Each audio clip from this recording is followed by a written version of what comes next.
That good-for-nothing wife. Just ditch that woman before we get in real trouble. As soon as they thought I was asleep, my husband and his mother completely changed their attitudes. They left home, but claiming they didn't want to lose their assets, they shamelessly returned and began causing chaos. When I confronted them with reality. My name is Daisy. I'm 30 years old. I got engaged to my husband Brad after dating him for 5 years. We were living with his parents in their house. Initially, we had agreed to buy our own house when we have our first child. It's been nearly 2 years since then, but we haven't been blessed with a child, and we're still living with his parents. Living with my husband, his mother, and his younger brother, I was often the subject of concern from those around me.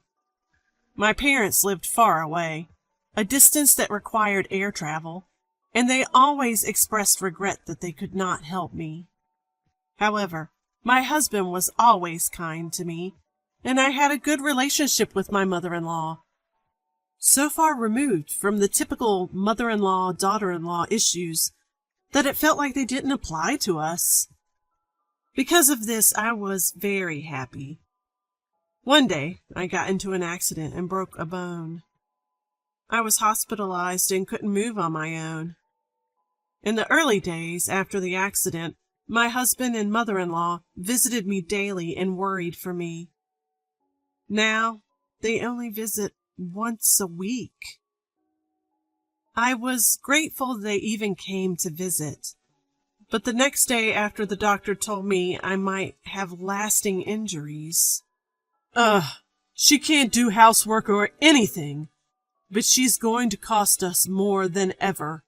What a useless wife.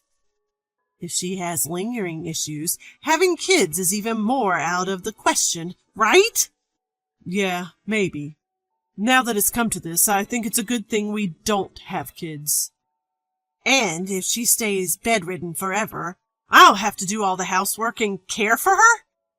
I didn't agree to marry for this. Wasn't it to do the housework and caregiving? If she hadn't gotten into an accident, she could have continued as our maid. What a disappointment. Before this becomes too troublesome, please get rid of that woman. I'll get it. I'll divorce her quickly. Thinking I was asleep, the two of them had this conversation in my hospital room.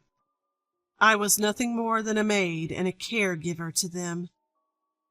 After that, the attitudes of my husband and my mother-in-law towards me became blatantly cold.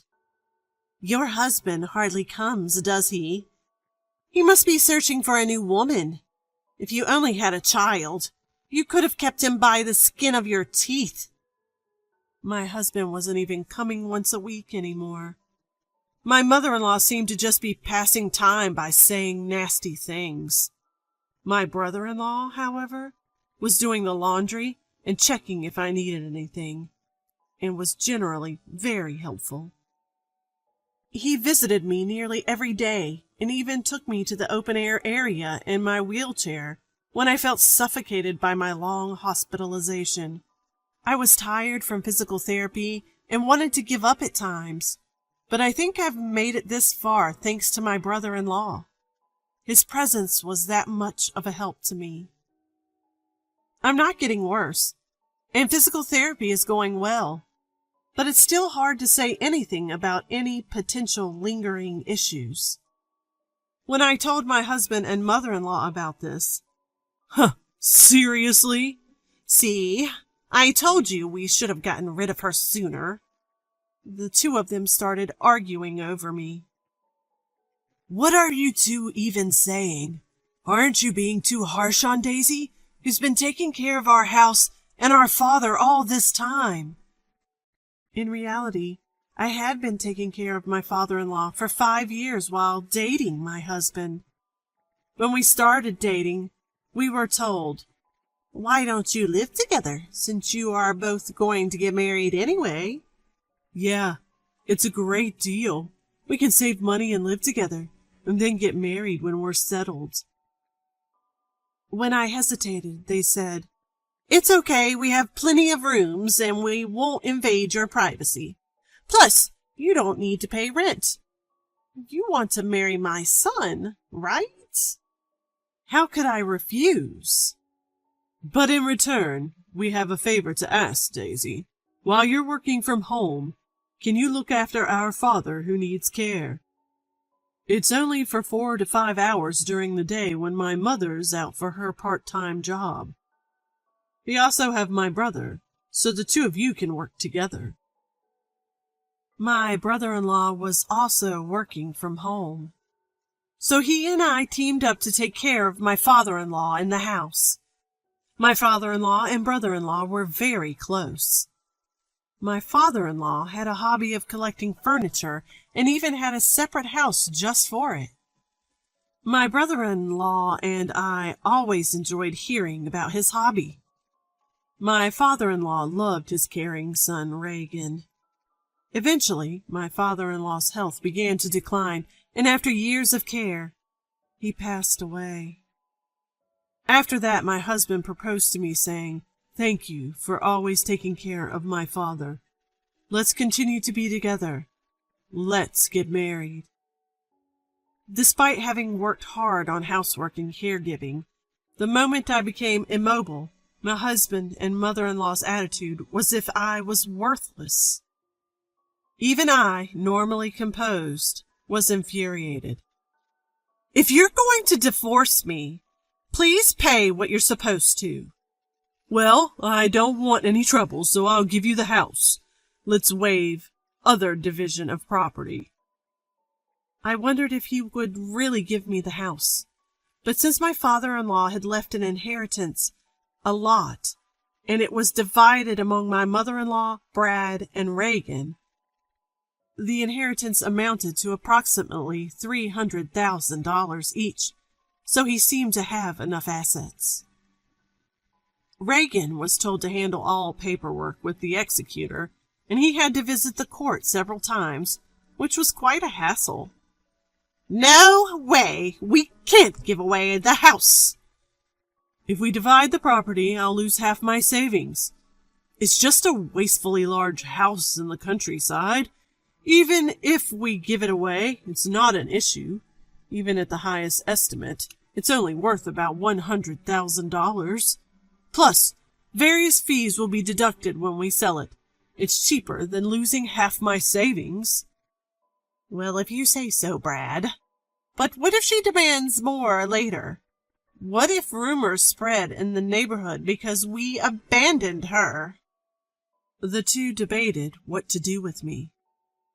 "Then I'll take her in." Reagan, Brad's brother, interrupted. "Why would you go out of your way to do that?" "Ah, you've been interested in Daisy, haven't you? That's why you're so willing. You can have her if you want, but she's no longer of any use to us. Don't ask to take Daisy and the house back later, okay?"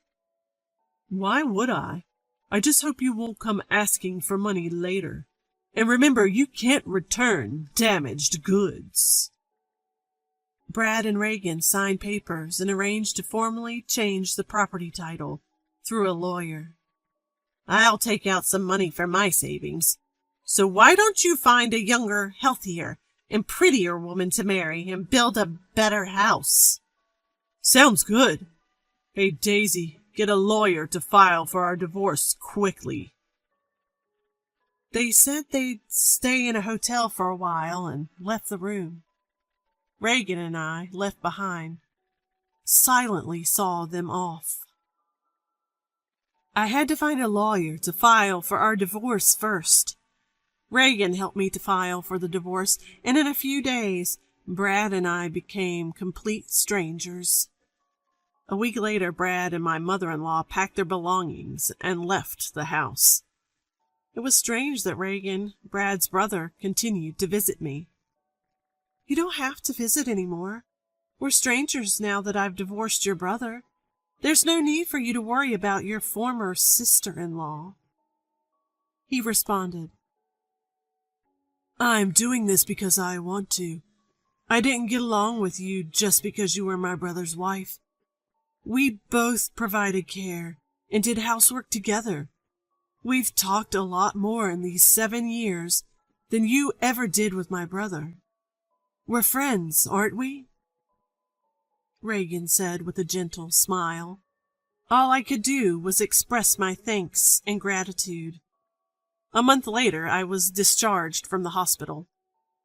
Although I had to visit the hospital for physical therapy, I felt relieved to be home after such a long time. Do you think those two will really ever come back? I'm worried they might come back and make me work again. If they come back, I'll drive them away.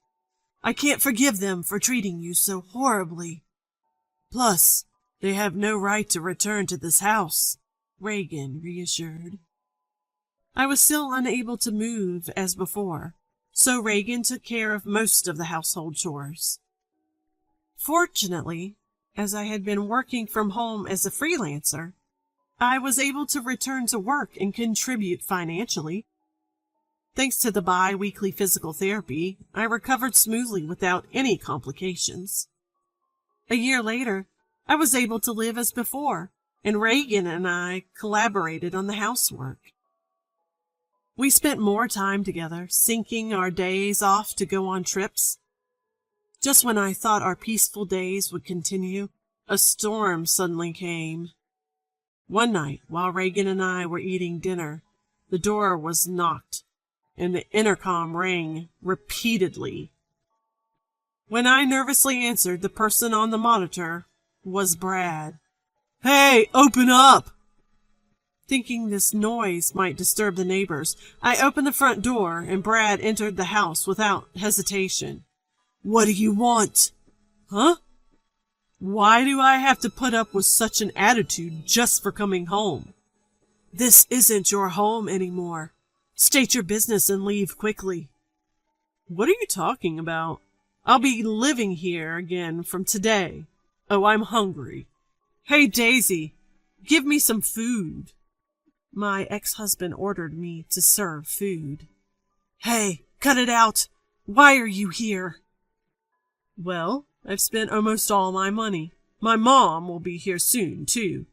So leave the door unlocked." Seeing that I remained silent, "Oh, you're all healed up, huh? That's great. Let's get back together. You must have had a hard time without me." My ex-husband, who still mistakenly believed I loved him, said, approaching me with a disgusting familiarity. The sheer audacity of him made me feel sick. "Stop it. I divorced you. I don't care about you anymore." "Don't get cocky. You've been living on my money all this time, and you can't do anything but housework. Just shut up and do as I say." Brad shouted at me. Just then the door opened and his mother arrived. "You left the door unlocked. That's careless. Oh, what's going on?" "She's been getting cheeky, so I was giving her a bit of education. She's grown thick-skinned in the year we've been away." Once again, Brad and his mother began to make themselves at home, as if it was the most natural thing in the world. "Enough is enough. This isn't your home. I'm calling the police." "Oh yeah, about that. This house was originally in your father's name, right? So that means that the heir, including my mother, makes our agreement null and void, doesn't it?" Brad said, shouting such an unreasonable claim. "You promised to give me the house. If you're nullifying that, then everything about the division of property should be nullified as well. Give me half the savings."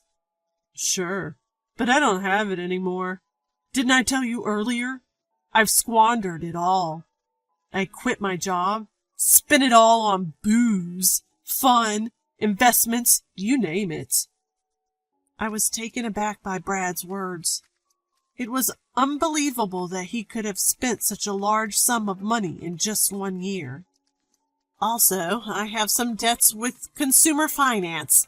About $20,000, I guess. Can you pay for me?" I initially thought he was lying, but his mother confirmed it. "I can't lend you that much money." "I'm not asking you to lend it. I'm telling you to pay it." "I'm not giving you any money. I'm calling the police." As Reagan dialed the police to report the situation, "You've become quite daring in the past year. You're just showing off because Daisy's here." Brad began to wreak havoc in the house, breaking the precious furniture that had been my father-in-law's keepsake.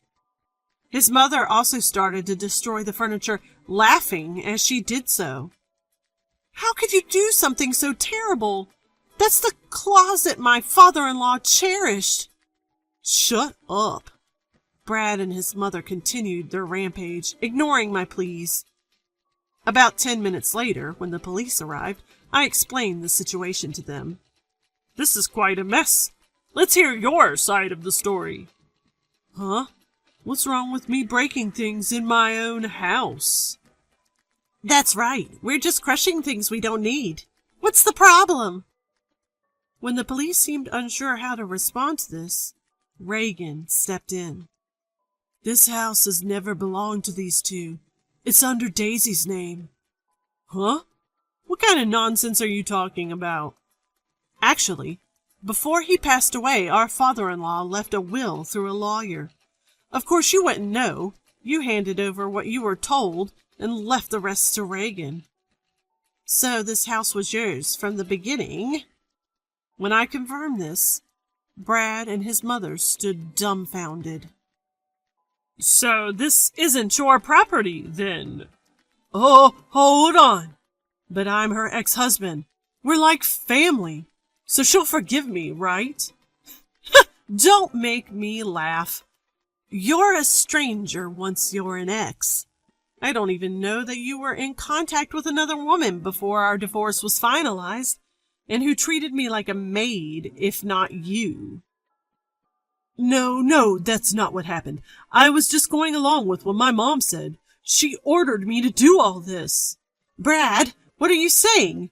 Your failed business, your failed relationships with young girls, your gambling and debts, aren't these all your doing?"